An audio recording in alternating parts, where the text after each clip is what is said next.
Europe 1, 8h39. Le fin mot de l'info. Bonjour Raphaël Antoven. Bonjour Patrick, bonjour à tous. Vous revenez ce matin sur l'attentat qui a endeuillé la France samedi dernier. Une attaque au couteau à Paris revendiquée par le groupe État islamique qui a coûté la vie à un passant. On a blessé 2 autres et dont l'auteur a crié Allahu Akbar au moment de passer à l'acte. Oui, ce qui, comme chacun sait, signifie Dieu est grand ou bien Dieu est le plus grand. Or, quand cette parole est prononcée par un assassin, le geste qu'il accomplit entre en contradiction directe avec le cri qui l'accompagne. Dans quel sens D'abord parce que le meurtre gratuit d'un innocent par un autre homme ne prouve pas la grandeur de Dieu, mais au contraire son impuissance à empêcher de tels actes. Dieu a beau être grand, qu'il le veuille ou non, moi, l'assassin, je vais tuer.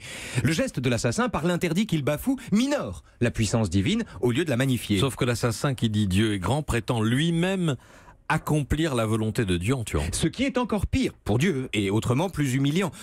Qu'on désobéisse à Dieu en tuant passe encore, si j'ose dire.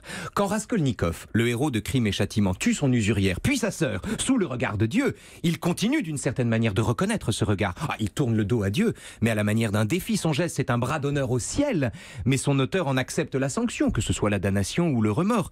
Et Sonia, la prostituée dont Raskolnikov est tellement amoureux et qui le pousse à l'aveu, est elle-même à sa manière l'instrument de l'amour rédempteur que Dieu conserve encore à l'humanité malade. Mais là, on est chez Dostoïevski, chez Daesh, c'est différent. Oui, comme vous dites. Chez Daesh, tout en lui désobéissant par le meurtre, l'assassin pousse l'orgueil et la vanité jusqu'à prétendre qu'il tue au nom de Dieu. C'est-à-dire jusqu'à interpréter la volonté divine en décrétant par exemple que Dieu est vexé par des caricatures de lui-même, ou bien qu'il est content quand on égorge une personne au hasard, et, ce qui est encore plus fou, jusqu'à s'abriter derrière la volonté de Dieu pour nier la puissance de Dieu en transgressant le premier de ses interdits.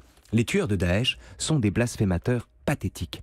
Parce que si le fanatique qui prétend accomplir la volonté de Dieu en commettant un meurtre est vraiment convaincu de ce qu'il raconte, alors il se fait une très misérable idée de Dieu.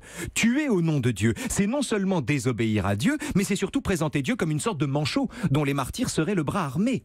Faut-il mépriser Dieu pour croire qu'il a besoin d'un coup de main de sa part ? Si les tueurs croyaient vraiment en Dieu, ils ne tueraient pas en son nom. Le fin mot de l'info. Quand un assassin dit Dieu est grand, ça veut dire Dieu est mort. Raphaël Antoven. À demain. Europe 1.